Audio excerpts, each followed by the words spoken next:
In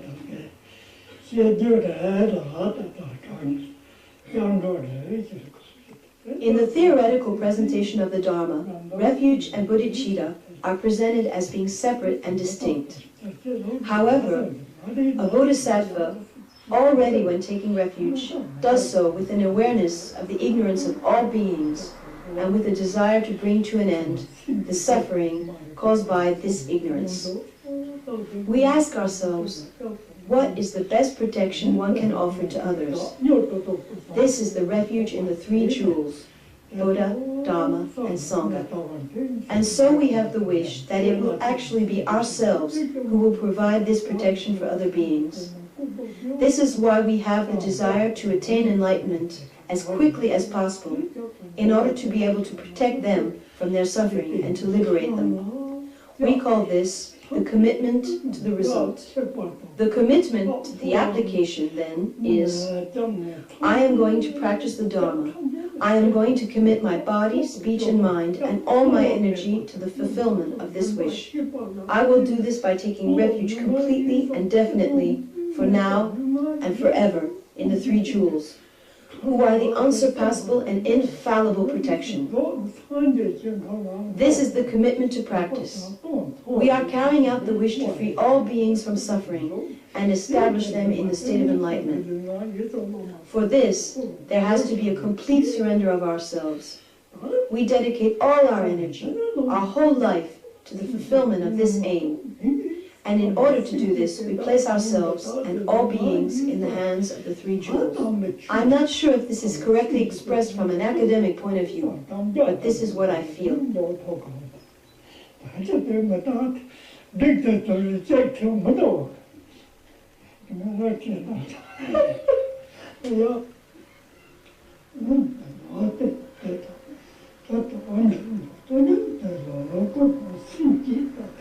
Suppose there are two people who both wish to plant a tree. One says, I have some land. I'm going to plant a tree, and when the tree has grown, I will enjoy the fruit that it produces.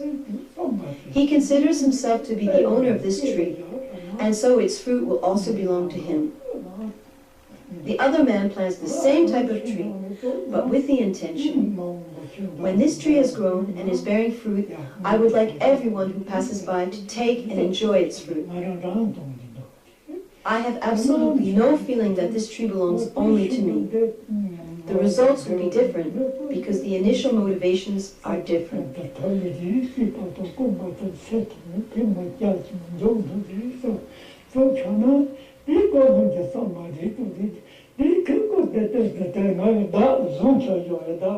The Mahayana motivation of a bodhisattva is to wish that the fruit of one's practice be used solely for the benefit of others.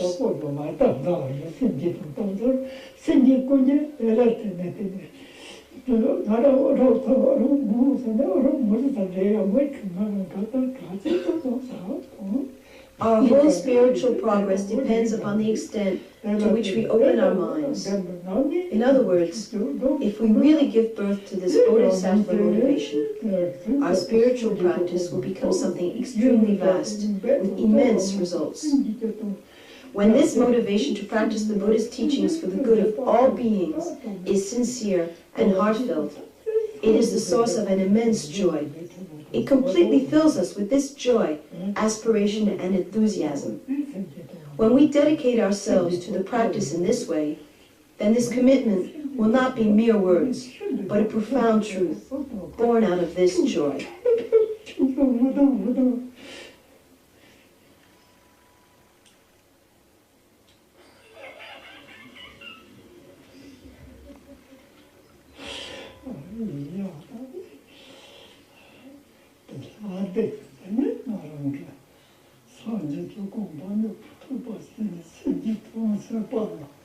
What is this joy that we are talking about?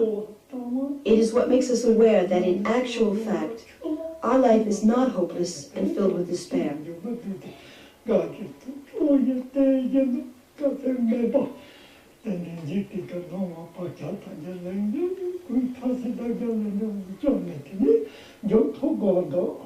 Due to previous karma, we have had the great fortune to meet the Dharma. We have already taken refuge and awakened our potential.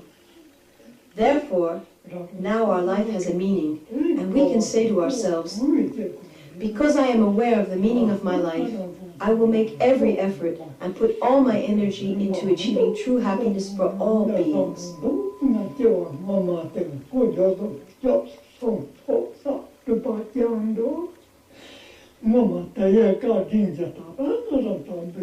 We feel carried along by a joy, creating great energy and infinite capacity to commit ourselves to the spiritual path until we obtain its fruit.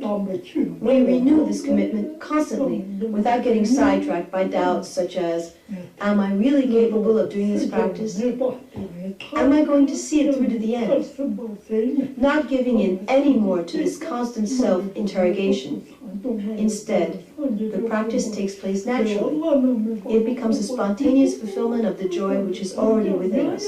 The more we are conscious of this joy, the more we become aware that it arises from the goodness of the Dharma.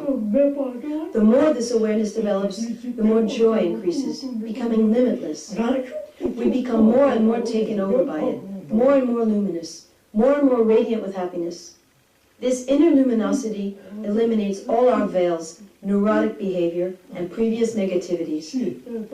The practice then becomes something easy and natural, developing on its own. We don't have to force ourselves and make a great effort.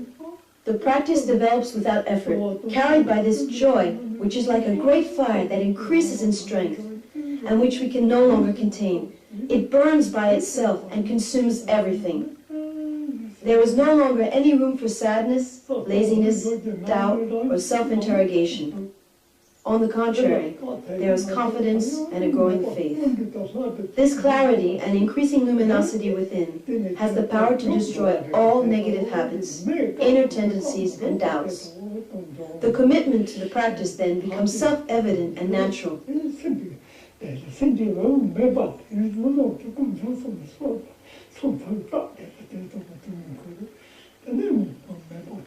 Why is it that the moment we practice Dharma, we feel a sort of torpor, a physical heaviness, or some kind of headache that prevents us from practicing? Why do we always have the impression that practice is something extremely difficult, that we cannot succeed in? It is due to the fact that our mind is filled with ignorance, desire, and hatred.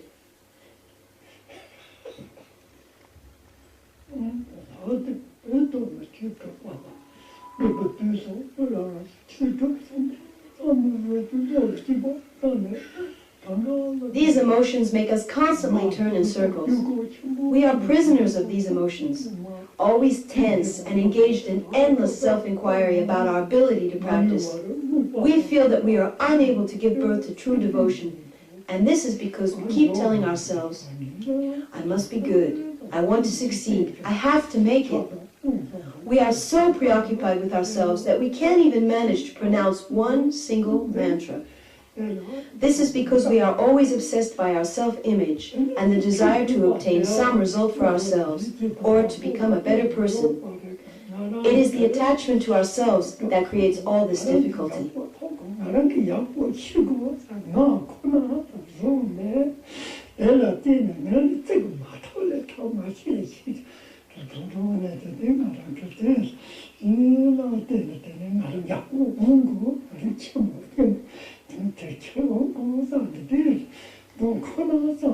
It shouldn't be like this. When we act in this way, it's as if we are being pulled in opposite directions. We're so imprisoned by the desire to do something worthwhile, to be someone good, that any prospect of self-improvement is blocked. However, if we abandon the desire, there are no longer any difficulties, and qualities arise naturally. When we strive for something in our everyday life, in which we believe and really hunger for, we pay no attention to the troubles that arise, and we're capable of overcoming all sorts of difficulties without ever getting depressed. But as soon as we experience obstacles in our Dharma practice, we feel that it's too difficult. We become angry and unhappy. What's to be done about this? We need a deeper longing, a truly authentic aspiration to really practice the Dharma.